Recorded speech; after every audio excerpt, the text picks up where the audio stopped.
ह्यासाठी हक्कानं माझ्याकडे यायचं, हक्कानं मी त्यांच्या कानाला धरून काम करायला होतो. उदाहरण घ्यायचं असेल, मोहोळच्या नगर परिषदेला उमेशदादा पाटील शब्द दिला की मातंग समाजाचे 100 ते 100 कर्मचारी हे रोजंदारीवर त्याला 20,000 रुपये पगार करतो चालू केली, कायम करायला सुद्धा त्यांची आता फाईल आपली पुटअप केली.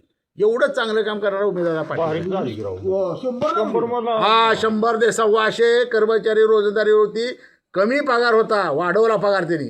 सांगायचं तात्पर्य काय की तिथं काम म्हणजे कामच करतात, डबल केला पगार, कधीही डबल पगार केला. आणि लक्षात घ्या, पुढे सांगतो, तिथं आपला माणूस निवडून सुद्धा आला. इकडे आहे का, तिथं माणूस सुद्धा आपला नगरसेवक म्हणून सारिका सागर आठवले आणि सगळे उमेदवार अजय कुर्डे ही माणसं सगळी निवडून आणली. नगराध्यक्ष सुद्धा निवडून दिला. मातंग समाजानं भरपूर मतदान चांगलं केलं. आता दादा काय म्हणतोय, मला निवडून द्या जिल्हा परिषदला, एक मी मांगोड्याचा रस्ता, लाईट, पाणी, घरकुल असू दे, सगळे प्रश्न सॉल्व्ह करतो. रोजगार सुद्धा कसा उपलब्ध करून देता येईल त्याच्यासाठी सुद्धा तुम्हाला प्रयत्न माझा राहील.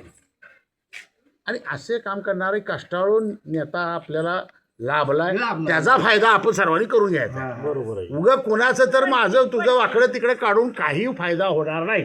एक महत्वाचं जो कामाचा माणूस आहे तो जवळ काय, बरोबर आहे.